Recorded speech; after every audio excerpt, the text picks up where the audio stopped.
Yep. What's really stood out for Oklahoma? The freshmen. The freshmen did against Maine in a big, big way. Let's talk about that coming up next here on Locked On Sooners.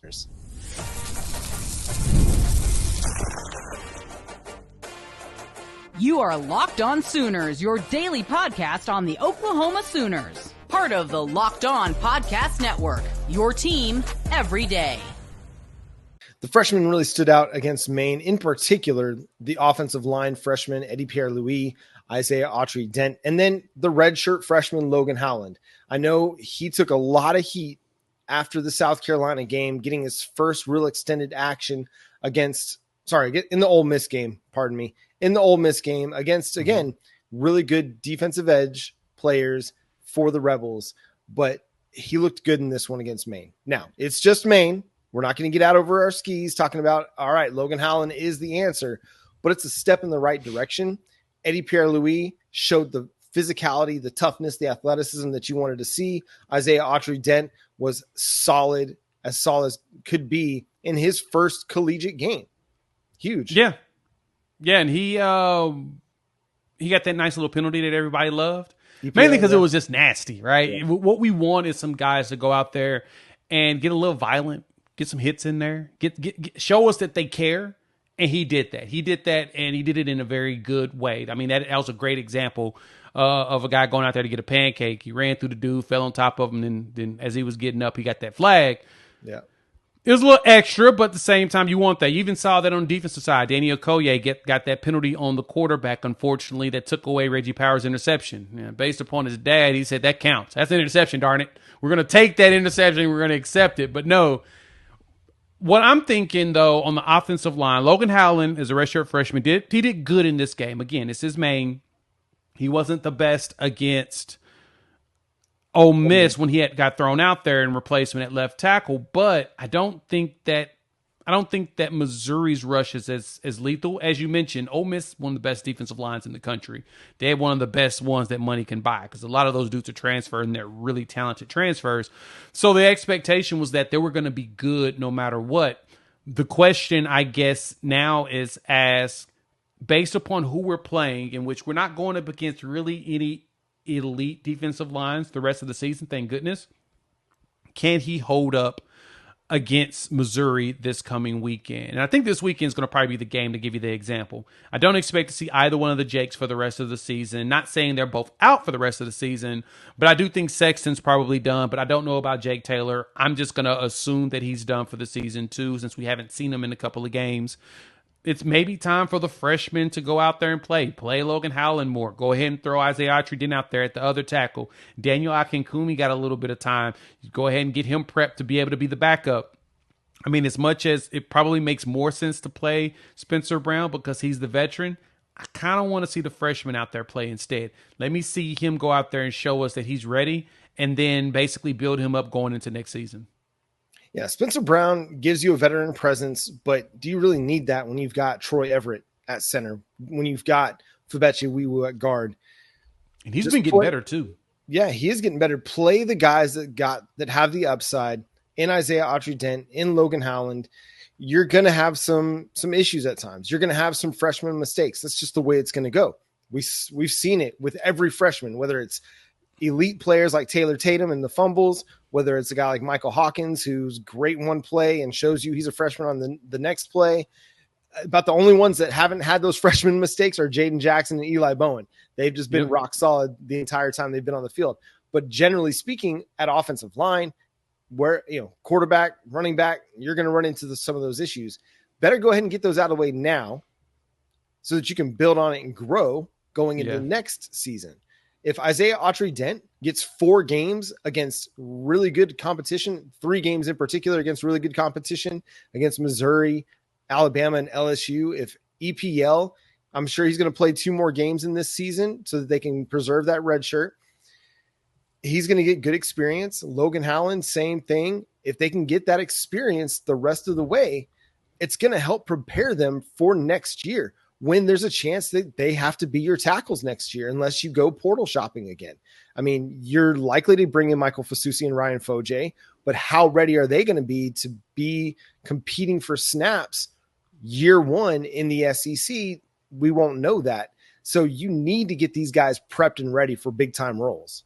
And that's the one thing that people don't get about when it comes to Bill Bedenbaugh and the way that he does things. Don't worry, he ain't going nowhere because he's that beloved by the pros, and they all see what the problem was at Oklahoma. He's like, yeah, they you'll hear from pro people tell you that the biggest problem here is that they're playing a whole bunch of young guys.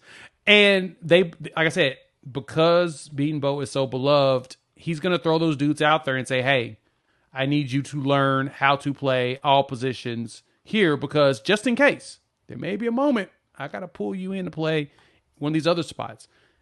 That's pretty big in the pros, right? Being able to be cross-trained on everything. Just overall, Bill Bedenbaugh is beloved. And so now we've got to see how it's going to work with all these other guys. I mean, like I said, I'd say the cross-training because you saw Sexton played guard as well as tackle. Right? You saw some dudes moving from guard to tackle. That's not something that's not unknown. He moves guys around if needed.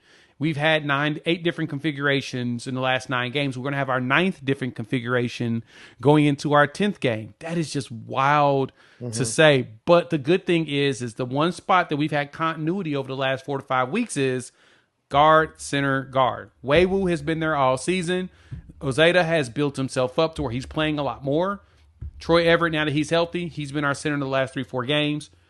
We've got continuity in the middle. Now at the tackle spot, we got to get some dudes that's willing to go get nasty. And I think Autry-Dent can do it. Like you said, EPL, he'll probably, I sense we'll see more EPL going into Bama and LSU because you really need some nastiness unless they decide that they want to unleash EPL against Missouri and cause a few problems there.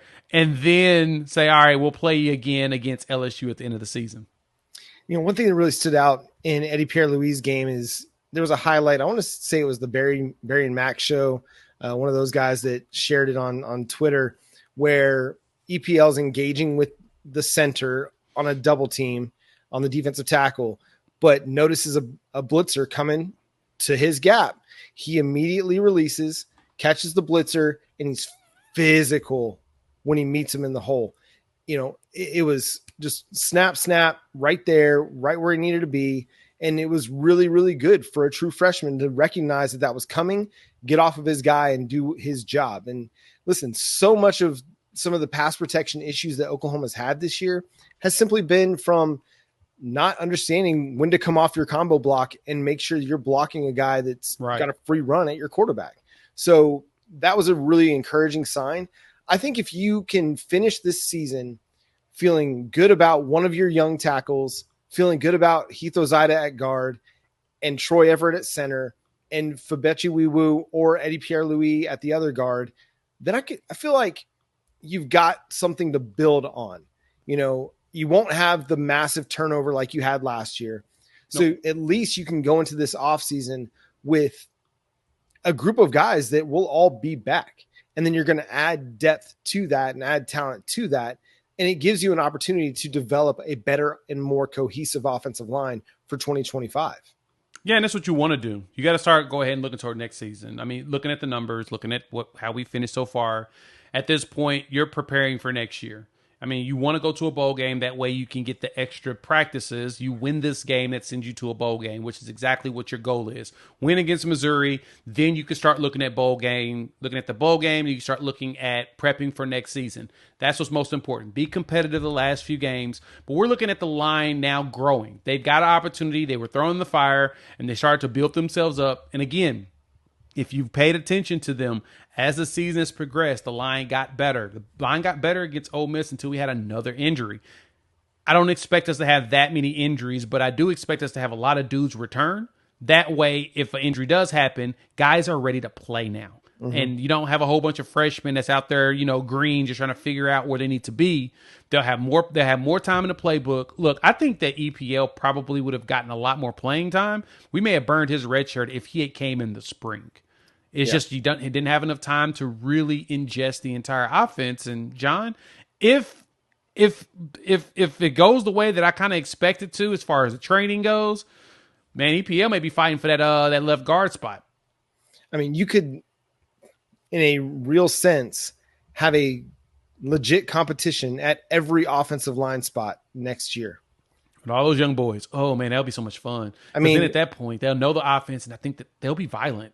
That's what I want. I think that you should have a left tackle competition between Jacob Sexton and Logan Howland. At left guard, Eddy Pierre-Louis and Heath Ozida. Troy Everett, listen, if you want to run it back with Troy Everett at center, I'm cool with it. He's an experienced guy. He keeps getting better. At right guard, Fabechi Wiwu and Heath Ozida and EPL and Eugene Brooks can all battle it out for those 2 guard spots. And then at right tackle, Jake Taylor and Isaiah Autry-Dent. It's open season. It's open competition to see who gets to have that significant playing time going into next year. Whereas this past offseason, you didn't really have the competitive depth to create competition. You had your veteran transfer portal additions.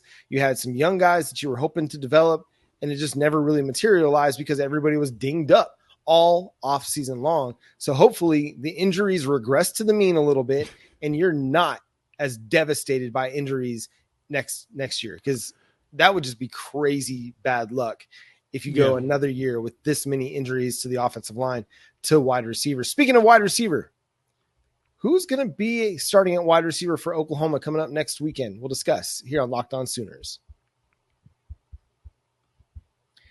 FanDuel is America's #1 sports book, and right now new customers can bet $5 and get $150 in bonus bets back if you win that first $5 bet. You can get everything you need inside the FanDuel Sportsbook app. It's the best place to place live bets on the NFL all in one place. So when you get a hunch in the middle of the game, you can check out all the latest stats, view live play-by-play, and so much more on the same page where you place your bets. Just visit FanDuel.com to join today. You'll get started with $150 in bonus bets if you win your first $5 bet. That's FanDuel.com. Never waste a hunch and make every moment more with FanDuel, an official sportsbook partner of the NFL.